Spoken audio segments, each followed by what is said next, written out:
नमस्कार दोस्तों। आज हम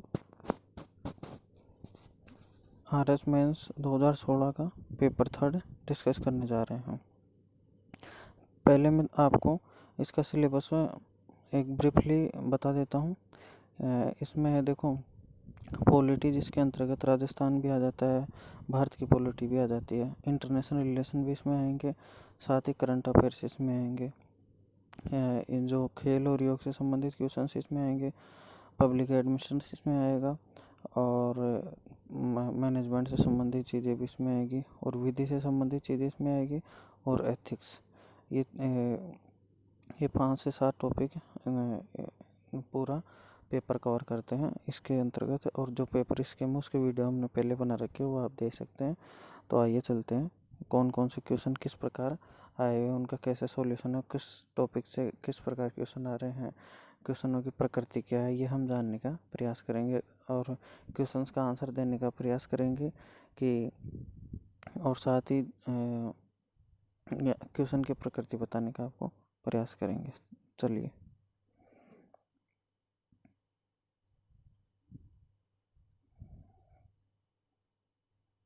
पहला क्वेश्चन है, भारत में संपत्ति के अधिकार की संवैधानिकता की स्थिति क्या है। दोस्तों, जैसे कि आप सभी को पता होगा, भारत में संपत्ति का अधिकार अब आर्टिकल 300 के अनुसार एक विधिक अधिकार है, यह मूल अधिकार नहीं रहा है। मूल संविधान में अनुच्छेद 31 के अनुसार और अनुच्छेद 19 के अंतर्गत संपत्ति के अधिकारों को मूल अधिकार माना गया था, जिसको 44वें संविधान संशोधन द्वारा 1978 में हटाकर इसको विधिक अधिकार बना दिया गया था। ठीक है, नेक्स्ट क्वेश्चन है, येकतेरिनबर्ग शिखर सम्मेलन की क्या प्रासंगिकता है। ये इंटरनेशनल रिलेशन से क्वेश्चन आ गया है, ये आप देख सकते हो, इसको गूगल सर्च करके इसका आंसर आप देख सकते हो। उन 4 आधारों का उल्लेख कीजिए जिस इन पर भारत का राष्ट्रपति लोक सेवा आयोग के किसी सदस्य को पदच्युत कर सकता है। दोस्तों, इसमें हमें 4 आधार बताने हैं जिस आधार पर लोक सेवा आयोग के किसी सदस्य को राष्ट्रपति पदच्युत पद से हटाता है। तो दोस्तों, सबसे पहला इसमें एक तो याद आता है कदाचार का आरोप। तो वो कदाचार का आरोप को जैसे सुप्रीम कोर्ट जांच करेगा और जो जांच के आधार पर जो निष्कर्ष निकलेंगे उसी आधार पर इसको रिमूव किया जा सकेगा। दूसरा, दिवालियापन के आधार पर। और तीसरा, शारीरिक और फिर आ जाते हैं हम शारीरिक और मानसिक दिवालियापन के आधार पर भारत का राष्ट्रपति लोक सेवा आयोग के सदस्यों को पदच्युत कर सकता है। ये इसके 4 आधार है। 3 आधार मैंने बता दिए। एक आधार कि वह लाभ के पद पर कार्य करने का इच्छुक हो, ऐसा राष्ट्रपति को लगे।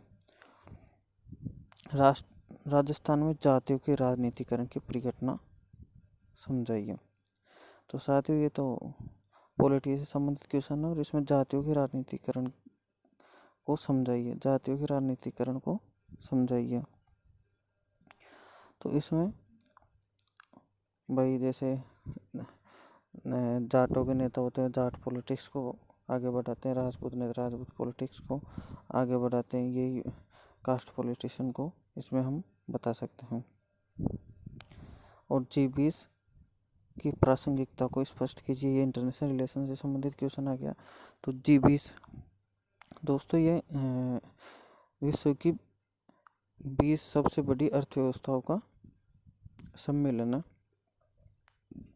इसके अंतर्गत जो विश्व की 20 बड़ी अर्थव्यवस्थाएं वह मिलती है, उनके राष्ट्राध्यक्ष मिलते हैं, सम्मेलन करते हैं और विश्व के सामने जो प्रासंगिक इश्यूज है उन इश्यूज़ को देखते हैं, उन इश्यूज़ के बारे में विचार करते हैं, किस प्रकार हम जो विश्व के सामने समस्याएं रहे उनसे बाहर निकल सकते हैं, उस पर ये सदस्य मिलकर चर्चा करते हैं। तो वर्तमान में प्रासंगिकता की बात करेंगे तो देखो, वर्तमान में विश्व के सामने बहुत सारी समस्याएं आ रही है, उनसे निपटने के लिए बहुत ज़रूरी है और ये विश्व की बड़ी अर्थव्यवस्था ही है, कार्य कर सकती है। साथ में एक के बाद ये है भारत इसका सदस्य है। नेक्स्ट क्वेश्चन पे चलते हैं। अब 50-50 शब्दों पे आ गए, वो छोटे छोटे क्वेश्चन थे, उनको ज़्यादा आंसर भी नहीं लिखना था, तो मैंने आपको स्पष्ट करने के लिए बता दिए हैं। अब बताने नीति आयोग के प्रमुख कार्य बताना है हमें। नीति आयोग के प्रमुख कार्यों के बारे में बताना है। नीति आयोग का प्रमुख कार्य, नीति आयोग का पहला कार्य तो हम बता सकते हैं कि यह एक थिंक टैंक है जो भारत सरकार को नीति निर्माण का कार्य करता है। यह विभिन्न प्रकार के इंडेक्स जारी करता है और राज्यों को परफॉर्मेंस बढ़ाने के लिए कार्य करता है। साथ ही जो सरकार की योजनाएं चल रही है उनकी मॉनिटरिंग करता है। साथ ही यह प्रधानमंत्री को विभिन्न योजनाओं के बारे में सलाह देता है। और जो इसके अंतर्गत और इसकी पांचवी विशेषता, इसका प्रमुख कार्य हम बता सकते हैं कि जो इसके अंतर्गत 3 ईयर प्लान, 7 ईयर प्लान और 15 साल के जो प्लान है उनकी क्या प्रगति रही है, और लॉन्ग टर्म जो प्लान्स है उनके बारे में सिफारिश देता है। नेक्स्ट क्वेश्चन है, किसी राजनीतिक दल को राष्ट्रीय राजनीतिक दल के रूप में मान्यता देने हेतु क्या मापदंड है। किसी राजनीतिक दल को अगर राष्ट्रीय राजनीतिक दल के रूप में मान्यता देते हैं तो इसके मापदंड चुनाव आयोग ने तय कर रखे हैं। देखो, पहला मापदंड तो ये हो गया कि उस राजनीतिक दल को कम से कम चार राज्यों में क्या मिल रहा होना चाहिए, राज्य दल की मान्यता मिली होगी तो उसको राष्ट्रीय दल के रूप में मान्यता दी जाएगी। लेकिन साथ ही एक बात यहाँ पे ये भी है कि भारत के जो ज़्यादातर 8 राजनीतिक दल है ना, उसमें 3-4 को तो इस आधार पर ही राष्ट्रीय राजनीतिक दल की मान्यता मिली हुई है। दूसरा, लोकसभा के इलेक्शंस में उसको कुल वैध मतों का 6% प्राप्त हुआ हो और साथ ही एक सीट भी प्राप्त हुई हो। लेकिन इसमें एक ये भी है कि भाई उसको प्रत्येक 25 पे एक सीट प्राप्त होनी चाहिए, या उसको लोकसभा की 2% सीटें प्राप्त हुई हो, लेकिन वह कम से कम 4 राज्यों में प्राप्त होनी चाहिए। ये इस आधार पर उस दल को राष्ट्रीय दल की मान्यता दी जा सकती है। नेक्स्ट, वर्तमान में सार्क के समक्ष क्या चुनौतियां हैं। तो ये भी इंटरनेशनल रिलेशन से संबंधित क्वेश्चन आ गया। तो सार्क से संबंधित हम चुनौतियों की बातें करते हैं। तो इसमें क्या क्या चुनौतियां हमारे सामने आ रही है, ये इसमें हमें ये बताना है। तो सार्क से संबंधित चुनौतियों में सबसे पहली चुनौती की बात कर लेते हैं, भारत और पाकिस्तान के संबंध। भारत और पाकिस्तान के बिगड़ते संबंध, इस कारण इसके सम्मेलन नहीं हो पाते हैं। और साथ ही पाक द्वारा सीमा पार जो आतंकवाद को बढ़ावा दिया जाता है, और कश्मीर में जो उग्रवाद की जो समस्या है उसको बढ़ावा देने के कारण इसका सम्मेलन भी नहीं हो पाते। और भी अनेक समस्या, कम से कम हमें 50-60 शब्दों में लिखना है तो कम से कम 5 से 10 समस्या हमें इसमें बतानी है। और तो इसके अंतर्गत जो इसका जो व्यापार का ढांचा है, तो फ्री ट्रेड एग्रीमेंट है, उसको भी पूरी तरह लागू नहीं किया जा चुका है। साथ ही मोटर वाहन एग्रीमेंट को पूरी तरह लागू नहीं किया गया है। साथ ही पाकिस्तान द्वारा जो दिया गया सहयोग है वह भी इसमें बहुत ज़्यादा परेशान करता है। नेक्स्ट, दक्षिण चीन सागर में चीन की गतिविधियों के प्रति भारत की प्रतिक्रिया की विवेचना कीजिए। दोस्तों, जो दक्षिणी चीन सागर है वह एक महत्वपूर्ण सामरिक रूप से एक महत्वपूर्ण महासागर माना जाता है। उसमें चीन एक 9 डेज लाइन, जो कि पुराने समय में एक 9 डेज लाइन का हवाला देकर ये कहता है कि भाई इसके अंतर्गत 9 डेज लाइन के अंतर्गत जो भी भाग आते हैं वो सब हमारे हैं। तो इसको लेकर वियतनाम से, फिलीपींस से, ब्रुनेई से, इंडोनेशिया से इत्यादि से इसका विवाद चल रहा है। जो प्रमुख आपने भी सुना हो तो स्पाइटली द्वीप समूह, और जिनके बारे में विवाद चलता रहता है। तो भारत की जो प्रतिक्रिया है, सबसे पहली बात तो भारत इस क्षेत्र में एक शांतिपूर्वक समुद्री व्यापार के संचालन का पक्षधर रहा है। साथ ही भारत यूएसए वगैरह के साथ मिलकर इंडो पैसिफिक रीजन में शांति स्थापित करने के लिए भी कार्य कर रहा है। साथ ही एक क्वाड नामक वो भी बनाई है भारत ने, यूएसए, जापान, ऑस्ट्रेलिया के साथ मिलकर क्वाड नामक ग्रुप बनाया है जो चाइना की गतिविधियों को काउंटर करता है। पुंछी आयोग की प्रमुख सिफारिशों को इंगित कीजिए। दोस्तों, जो पुंछी आयोग बनाया गया था दोस्तों 2008 के अंतर्गत जो पुंछी आयोग बनाया गया केंद्र राज्य संबंधों पर, उसने क्या क्या सिफारिशें दी ये हमें यहाँ पे बतानी है।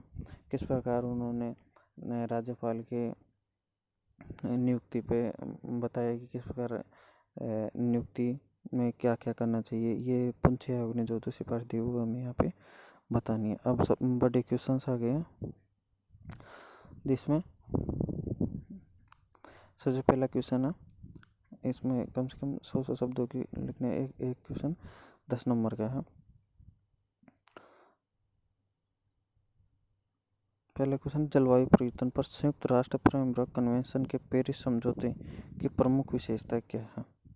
दोस्तों, पेरिस जलवायु सम्मेलन हुआ ना, उसके अंतर्गत क्या क्या उसकी क्या क्या विशेषता है। सबसे पहली बात तो मैं करता हूँ, पेरिस सम्मेलन एक पृष्ठभूमि तैयार कर लेते हैं। 1992 के रियो डी जेनेरियो में जो सम्मेलन होते थे उनका एक जो कोप कॉन्फ्रेंस ऑफ पार्टीज की हर साल बैठक होती थी, उसमें 21वीं बैठक में पेरिस शांति सम्मेलन किया गया था, जिसके अंतर्गत विकासशील देशों को फंड देने की बात कही गई थी। साथ ही कार्बन के उत्सर्जन को कम करने की बात कही गई थी। वो सारी बातें इसके अंतर्गत है, और भी बहुत सारी विशेषताएं जो आप लिख सकते हो। मैं आपको एक आइडिया बता रहा हूँ, इसके क्वेश्चंस बता रहा हूँ। अभी ये क्वेश्चन भी इंटरनेशनल रिलेशन से संबंधित है मानो, चाहिए एनवायरनमेंट से संबंधित मानो, लेकिन ये इंटरनेशनल ऑर्गेनाइजेशन से संबंधित क्वेश्चन है। नेक्स्ट क्वेश्चन है, लैंगिक न्याय के संदर्भ में 1997 में उच्चतम न्यायालय के ऐतिहासिक निर्णय के महत्व को स्पष्ट कीजिए। लैंगिक न्याय के संदर्भ में 1997 में उच्चतम न्यायालय ने ऐतिहासिक निर्णय कौन सा दिया था, उसका महत्व हमें बताना है। तो साथ ही अब दोस्तों, इसको पढ़ते हुए हमें एक बात ध्यान रखनी है कि जो न्यायालय के जो महत्वपूर्ण निर्णय है, जैसे 1973 का केशवानंद भारती हो गया, गोलकनाथ मामला हो गया 1967 का, 1993 का इंदिरा साहनी वाद हो गया। इसके अलावा जितने भी महत्वपूर्ण निर्णय सुप्रीम कोर्ट द्वारा सुनाए गए वो ध्यान रखना है, तो इसको भी आप देख सकते हो। अब चलते हैं नेक्स्ट क्वेश्चन पे। नेक्स्ट क्वेश्चन है, 1998 से राजस्थान की राजनीति में स्थिर हो रही द्विदलीय प्रणाली की परिघटना की विवेचना कीजिए। दोस्तों, 1998 की राजनीति से दोस्तों राजस्थान में आप सभी को पता होगा, एक बार कांग्रेस आती है, एक बार बीजेपी आती है। तो ये एक मजाक में भी लोग कह देते हैं एक बार तू एक बार मैं, ये चल रहा है, लेकिन इसको समझने की हमें ज़रूरत है, ये क्यों चल रही है, इसकी परिघटना का सारा सिस्टम हमें समझना है। तो सबसे पहले इसमें 2-4 मैं आपको पृष्ठभूमि बता देता हूँ, इसके आधार पर आप इसका आंसर लिख सकते हैं। दोस्तों, सबसे पहली बात यह है कि राजस्थान में जैसे एक पार्टी होती है, उसकी एंटी इनकम्बेंसी फैक्टर, यानी कि उसे दल के प्रति नफरत की भावना से हो जाती है, भाई इसने सही काम नहीं किया, तो दूसरे दल को इसका फ़ायदा मिल जाता है। जैसे कांग्रेस रहती है तो उसको बीजेपी को फ़ायदा मिलकर वह सत्ता में आ जाती है। साथ ही यहाँ पर सबसे बड़ा एक चीज़ ये क्षेत्रीय दलों का अभाव है। क्षेत्रीय दलों का अभाव क्यों होगी, क्योंकि क्षेत्रीय मुद्दे नहीं है, इस कारण भी दूसरे दल को फ़ायदा मिलता है और वह जीत जाता है। फिर वे जैसे दूसरा इलेक्शन आता है तो उस दल से नाराज़गी हो जाती है और दूसरे दल को लोग वोट दे देते हैं। इस प्रकार कांग्रेस और बीजेपी का ये चक्कर चलता रहता है, ये राजनीति में चल ही रहा है।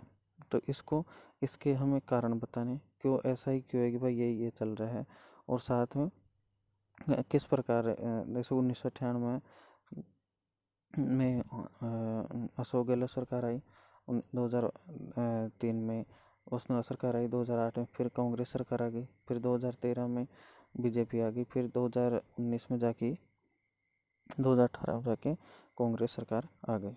तो ये हमें इसका पूरा परिघटना में बतानी है। नेक्स्ट क्वेश्चन है, भारत के विधि आयोग के 225वें प्रतिवेदन में निर्वाचन सुधारों से संबंधित महत्वपूर्ण संस्तुतियाँ क्या है? जो रिकमेंडेशंस है रिगार्डिंग इलेक्टोरल रिफॉर्म्स इन 225वीं रिपोर्ट में, लॉ कमीशन की 225वीं रिपोर्ट में कौन कौन से महत्वपूर्ण निर्वाचन सुधारों की बात करी है कि चुनाव में अपराधीकरण को रोकने के लिए क्या करना चाहिए, साथ ही जो अपनी आय को डिस्क्लोज नहीं करते, जो भी चुनाव सुधारों से संबंधित जो जो चीज़ें विधि आयोग ने बताई है, विधि आयोग ने वह हमें यहाँ पे बतानी है। तो हमें इस प्रकार जो भी रिपोर्ट आती है विधि आयोग वो करेगी उसको ध्यान रखना चाहिए, साथ ही उसके प्रमुख विशेषताओं का हमें ध्यान रखना चाहिए। अभी निर्वाचन संबंधित पूछिए, लेकिन हमें इन बातों का ध्यान रखना चाहिए, क्योंकि जैसे की रिपोर्ट के बारे में भी पूछ सकता है, अन्य रिपोर्ट्स के बारे में पूछ सकता है, इसलिए हमें ध्यान रखना होगा। नेक्स्ट क्वेश्चन है, बंदी प्रत्यक्षीकरण। अब सेकंड पार्ट में आ चुके हैं हम, सेकंड पार्ट आ गया। सेकंड पार्ट में बंदी प्रत्यक्षीकरण प्रलेख का प्रयोजन क्या है? What is the purpose of writ of habeas corpus writ का उद्देश्य क्या है?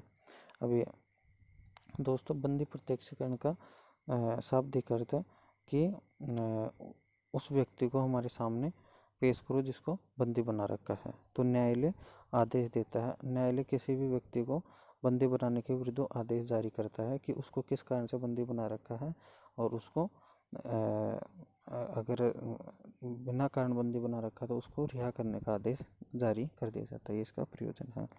नेक्स्ट है, सामान्यज्ञ प्रशासक से आप क्या समझ सकते हैं?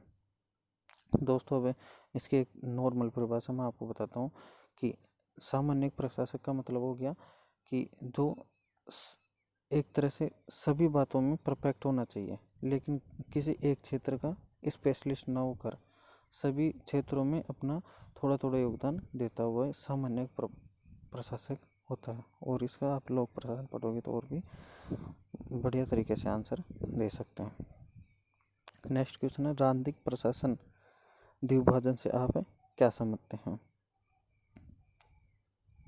What do you understand by politico administration dichotomy? ये लोक प्रशासन का है, इसको आप आराम से देख सकते हैं। नेक्स्ट है, प्राधिकार एवं शक्ति के मध्य कोई दो अंतर स्पष्ट कीजिए। अब इनको जो शब्द हमें समझ में नहीं आते, जैसे प्राधिकार वगैरह नहीं समझ में आ रहा, तो इसको एक बार इंग्लिश में देख लेते हैं। Point out any two difference between authority and power. दोस्तों ऑथोरिटी का मतलब कि उसके ऊपर निर्भर है कि भाई वो काम करवाएगा, और शक्ति का मतलब उसको इतना यह शक्ति या पावर है कि वह इस काम को करवा सकता है, अगर काम नहीं करेगा तो उसको दंड देने की शक्ति प्राप्त है। अब नेक्स्ट क्वेश्चन, राज्य सचिवालय के कोई दो कार्य लिखें। Right any two functions of state secretary. जो सचिवालय है राजस्थान का, उसका प्रमुख कार्य सबसे पहला कार्य तो यह है कि प्रशासन के क्षेत्र में सरकार को सलाह देना, विभिन्न नीतियों के निर्माण में सरकार को सलाह देना, विभिन्न मंत्रियों को कार्यों में सहायता करना, साथ ही जो प्रशासनिक मशीनरी है पूरे राजस्थान की उसका समन्वय करना, महत्वपूर्ण योजनाओं का निर्माण करना, और भी बहुत सारे कार्य हम यहाँ पे लिख सकते हैं। अब नेक्स्ट पार्ट पे आ जाते हैं, पार्ट बी पे 5 नंबर वाले क्वेश्चंस पे। नव लोक प्रशासन की 4 आधारभूत विशेषताओं का निरूपण कीजिए। नव लोक प्रशासन उसकी 4 आधारभूत, यानी कि ज़्यादा से ज़्यादा लोक कल्याण किया जाए। और जो भी इसमें नव लोक प्रशासन के आप पब्लिक एड पढ़ेंगे तो आप इसको आराम से कर सकते हैं। नेक्स्ट है, राज्यपाल की सविवेकीय शक्तियाँ समझाइए। अभी हम यहाँ पे राज्यपाल की सविवेकीय शक्तियों के बारे में बात करेंगे। राज्यपाल को देखो, कुछ तो संविधान में उसके दायित्व निर्धारित किए गए वो है, साथ ही उसके न्यायिक शक्तियाँ हैं, साथ ही उसकी विधायी शक्तियाँ हैं, लेकिन राज्यपाल की जो सविवेकी शक्तियाँ उसके बारे में बात करेंगे। सबसे पहले सविवेकी शक्ति तो होगी कि अगर किसी दल को बहुमत नहीं मिलता है तो वह कौन से दल को आमंत्रित करेगा, यह उसके बिल्कुल विवेक पर निर्भर करेगा कि वह किसको मुख्यमंत्री के रूप में आमंत्रित करे।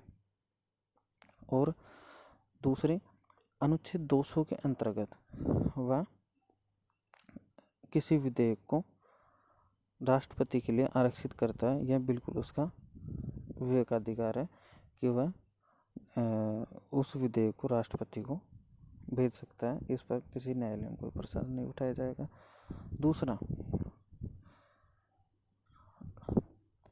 राज्यपाल राष्ट्रपति को अनुच्छेद 356 के अंतर्गत जो संवैधानिक तंत्र के विफल होने की जो रिपोर्ट बना के देता है वह भी उसकी स्वविवेकीय शक्तियों के अंतर्गत आती है। और भी इसकी स्वविवेकीय शक्ति है जिसका हम यहाँ पे उल्लेख कर सकते हैं।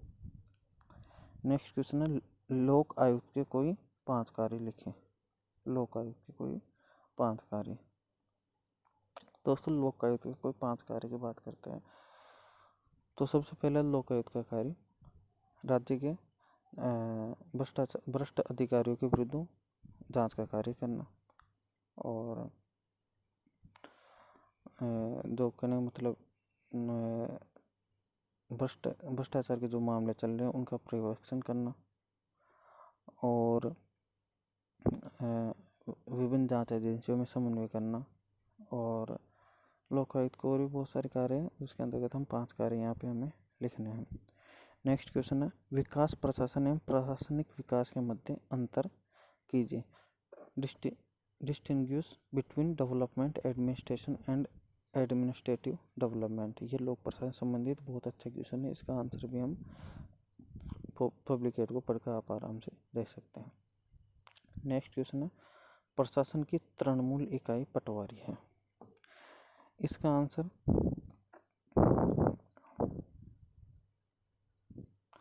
इसको एक मिनट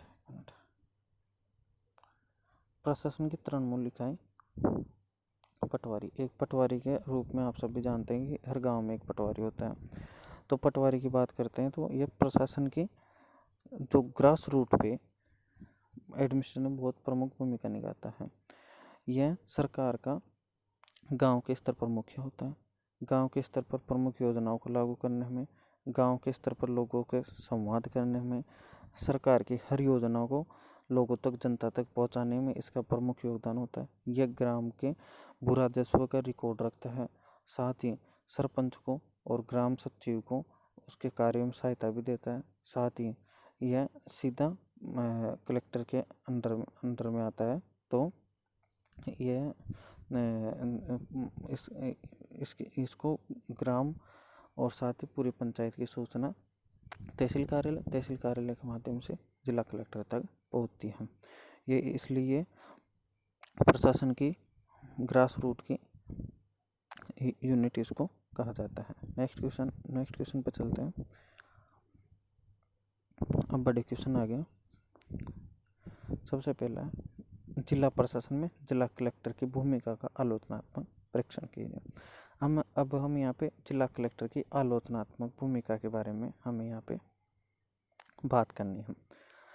एक मिनट। जिला कलेक्टर के, अब आप सभी को पता है जिला कलेक्टर को अपने देसी भाषा में तो जिला कलेक्टर को जिले का मालिक कहते हैं। लेकिन एक नॉर्मली हम जिला कलेक्टर के कार्यों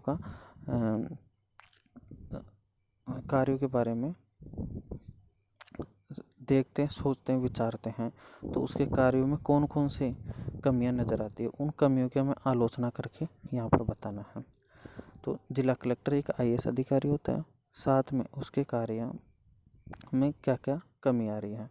तो सबसे पहला तो जिला कलेक्टर के पास इतनी शक्तियाँ और कार्य हैं कि वह प्रशासनिक बोझ के तले दब जाता है और जो उसके सामने महत्वपूर्ण कार्य होते हैं वो तो हो नहीं पाते और प्रशासनिक भार के कारण वह कार्य नहीं कर पाता है।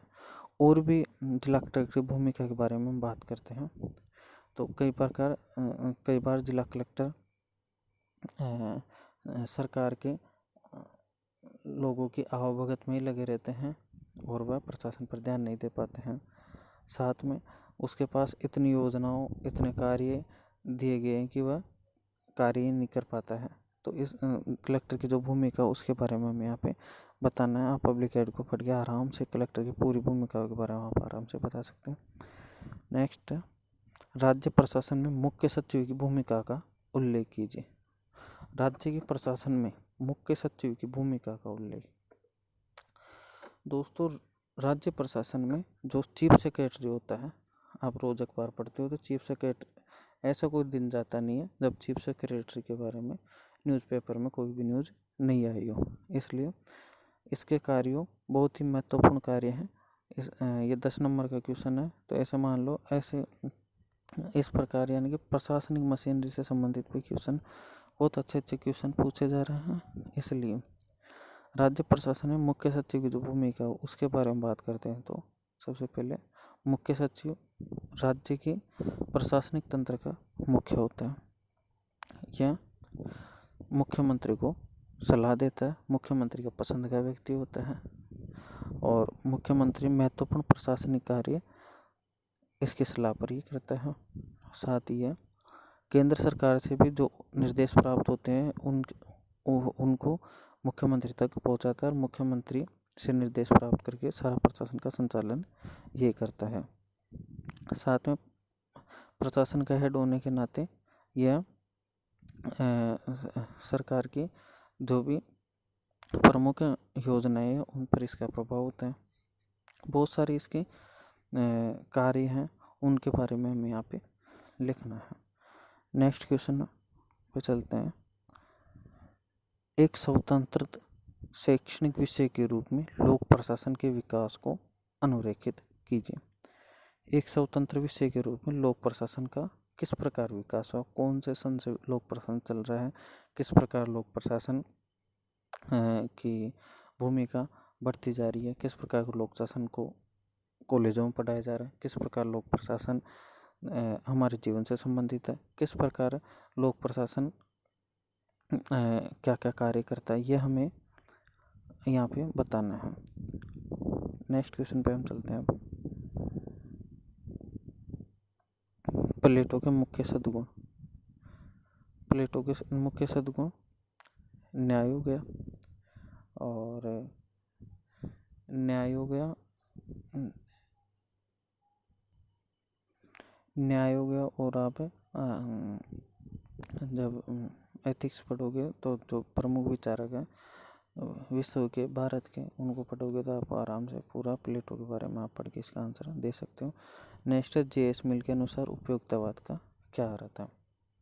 जे.एस. मिल ने उपयोगितावाद की अवधारणा बताते हुए कहा कि अधिकतम लोगों का अधिकतम सुख, ये अवधारणाओं का उपयोग करते हुए हम उपयोगितावाद की बात यहाँ पे कर सकते हैं, जिसमें ज़्यादा लोगों का सुख निर्धारित होता है, उसको उपयोगितावाद जे.एस. मिल ने उपयोगितावाद कहा।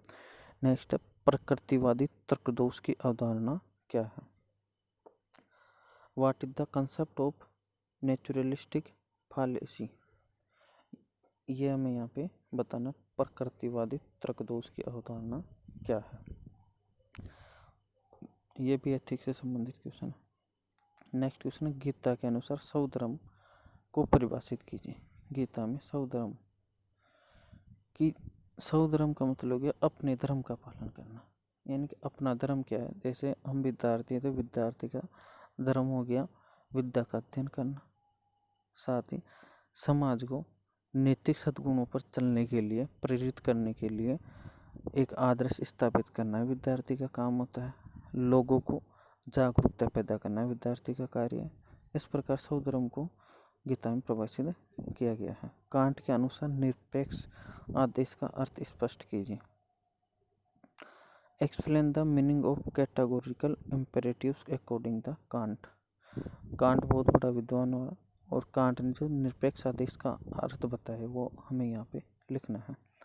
नेक्स्ट क्वेश्चन पे अब हम चलते हैं। गीता के अनुसार निष्काम योग की अवधारणा का वर्णन कीजिए। गीता के अनुसार निष्काम योग की अवधारणा जो अब भाई साहब भगवत गीता के अंतर्गत जो निष्काम योग की अवधारणा है उसके बारे में हमें 50 शब्दों में ये बात करनी है। 5 नंबर का क्वेश्चन है। गीता में निष्काम कर्मयोग की जो अवधारणा दी गई है दोस्तों, बिना फल के कर्म करो, वही निष्काम कर्मयोग की अवधारणा है। यानी कि फल की आशा किए बिना कर्म करना, और उसको निष्काम कर्मयोग की अवधारणा दी गई। इसको हम लोक प्रशासन में किस प्रकार प्रशासन में यूज करेंगे, ये हमें यहाँ पे बताना है। निष्काम यानी कि अपना हित न देखते हुए जनता के कार्य करना। एक तो भ्रष्ट अधिकारी होता है, वो जनता अपना हित देखता है, जनता के तो कोई उससे कोई मतलब नहीं होता है। इस कारण इस प्रकार हम गीता को निष्काम कर्मयोग की धारणा को प्रशासन में यूज कर सकते हैं। कांट के अनुसार नैतिकता की पूर्व मान्यताएं स्पष्ट कीजिए। Explain the postulates of morality according the can't. देख लो कांट फिर आगे बीच में, तो इसका मतलब कांट से संबंधित चीज़ों को हमें बहुत अच्छे तरीके से पढ़ना है। नेक्स्ट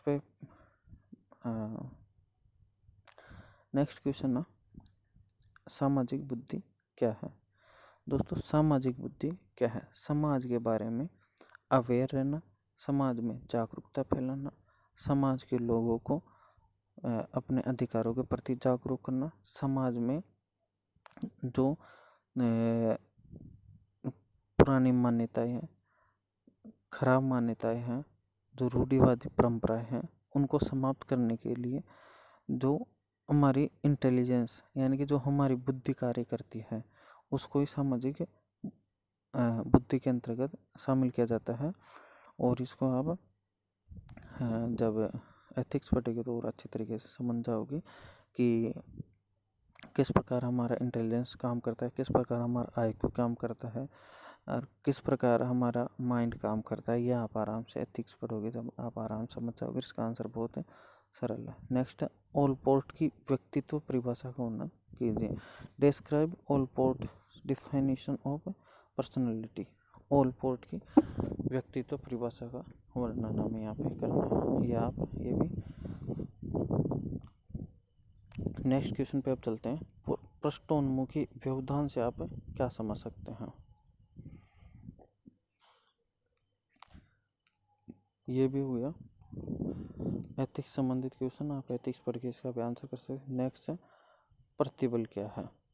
अब देखो प्रतिबल, इसका हिंदी अनुवाद देखो, और एक अपन स्ट्रेस होते अब समझ जाएंगे कि भाई स्ट्रेस क्या है।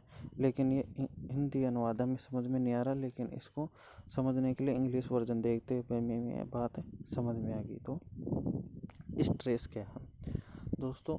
तनाव, एक मानसिक तनाव होता है और एक शारीरिक तनाव होता है। शारीरिक तनाव तो हो गया हमें शारीरिक परिश्रम करने के साथ ही, शारीरिक परिश्रम करने से ही, शारीरिक परिश्रम करते हैं तो शारीरिक तनाव उत्पन्न हो जाता है। लेकिन मानसिक तनाव किस प्रकार उत्पन्न होता है, ये हमें यहाँ पे बताना है। तो दोनों की हम डेफिनेशन यहाँ पे दे सकते हैं। नेक्स्ट, एबिंग-घोष वक्र को परिभाषित कीजिए। ये भी एथिक्स से संबंधित है। अब नेक्स्ट पार्ट हो गया पार्ट बी। पार्ट बी में अर्थ प्रक्षेपण तकनीक व्यक्तित्व मूल्यांकन में कैसे उपयोगी है। How semi projective techniques are useful to access personality. हम जो पर्सनैलिटी है, जो व्यक्तित्व, उसका मूल्यांकन में जो ये टेक्निक है, जो किस प्रकार उपयोगी है बताना। नेक्स्ट है तनाव प्रबंधन के विभिन्न साधकों का विश्लेषण कीजिए। तनाव के प्रबंधन करने में विभिन्न साधक किस प्रकार अपनी भूमिका निभाते हैं, ये यहाँ पे बताना है। तनाव के प्रबंधन में किस प्रकार योग सहायक भूमिका निभा सकता है, और ध्यान किस प्रकार भूमिका निभा सकता है, किस प्रकार अच्छा भोजन किस प्रकार भूमिका निभा सकता है, किस प्रकार घूमने के फिरने से किस प्रकार तनाव का प्रबंधन हो सकता है, ये हमें यहाँ पे बताना है। Next question, next C section पे आ गया। सी सेक्शन, सामंड द्वारा दी गई स्वामित्व की परिभाषा। अब ओनरशिप की परिभाषा आप सभी जानते हो। भूमि पर, संपत्ति पर मालिकाना को स्वामित्व कहा जाता है। अभी सामान्य जो विद्वान है उसके अनुसार इसकी परिभाषा लिखनी है। नेक्स्ट है सूचना का अधिकार अधिनियम 2005 के अंतर्गत सूचना मांगने के लिए कौन अधिकारी है। देखो, सभी विभागों में आरटीआई एक्ट के अनुसार सभी विभागों में सूचना अधिकारी की पोस्ट है, उसके पास हम सूचना मांग सकते हैं। ये 15 शब्दों का क्वेश्चन है, 2-2 नंबर का। इनके आंसर हम ज़्यादा से ज़्यादा इनके आंसर देंगे तो आराम से अच्छे नंबर ला सकते हैं। तो सूचना का अधिकार अधिनियम 2005 के अंतर्गत सूचना मांगने के लिए कौन अधिकारी है। Who are entitled to seek information under the right, कौन मांग सकता है, इसमें ये है। तो देखो, कोई भी जो भारत का नागरिक हो, लेकिन एनआरआई वगैरह को शायद इसमें निषेध किया गया है। एनआरआई नहीं मांग सकता, अवैध नागरिक नहीं मांग सकता, भारत का नागरिक ही ये मांग सकता है। और भी इसमें परिभाषा बताई गई है, वो भी हमें यहाँ पर देखनी होती है। नेक्स्ट, घरेलू हिंसा से महिलाओं का संरक्षण अधिनियम 2012 के अंतर्गत बालक की क्या परिभाषा है, किशोर की क्या परिभाषा दी गई है, ये इस एक्ट के अनुसार ये बताना है। नेक्स्ट, राजस्थान भू राजस्व अधिनियम 1956 के अंतर्गत नाजुल भूमि को परिभाषित कीजिए। राजस्थान भू राजस्व अधिनियम 1956 के अंतर्गत नाजुल भूमि को परिभाषित कीजिए। इस एक्ट के अनुसार जो नाजुल भूमि बताएगी उसको यहाँ पे बताना। नेक्स्ट है, विधि के अंतर्गत व्यक्ति कितने प्रकार होते हैं। What are the kinds of person under law, ये यहाँ पे बताना है। नेक्स्ट 5-5 नंबर वाले क्वेश्चन है। राजस्थान काश्तकारी अधिनियम 1955 के अंतर्गत भूमि धारकों के प्राथमिक अधिकार क्या है। राजस्थान टेनेंसी एक्ट के अनुसार प्राइमरी राइट्स क्या क्या है, ये यहाँ पे बताना। नेक्स्ट है, कंप्यूटर प्रणाली के साथ हैकिंग से आपका क्या तात्पर्य है। कंप्यूटर प्रणाली के साथ हैकिंग से आपका क्या तात्पर्य। कंप्यूटर प्रणाली में दोस्तों आप सभी को पता होगी, अपनी सूचनाओं को कोई भी वायरस के द्वारा अपनी सूचनाओं को कोई भी हैक कर लेता है। ये हमें यहाँ पे बताना है किस प्रकार हैकिंग की प्रक्रिया होती है। देखो, रैनसमवेयर एक ऐसी चीज़ होती है जिसमें अपनी सूचनाओं को कोई दूसरा व्यक्ति एनक्रिप्ट कर लेते हैं, यानी कि अपनी सूचनाओं को उसके पास ले जाता है, उसके बदले में वह फिरौती मांगता है। ये रैनसमवेयर हो गया, जो कि प्रचलित है प्रेजेंट में हैकिंग के मामले में। ये लास्ट क्वेश्चन है, इसके साथ ही है हमारी ये डिस्कशन समाप्त होती है। और आगे भी हम डिस्कशन करते रहेंगे पुराने पेपर्स और आरआई से संबंधित क्वेश्चंस के बारे में। धन्यवाद।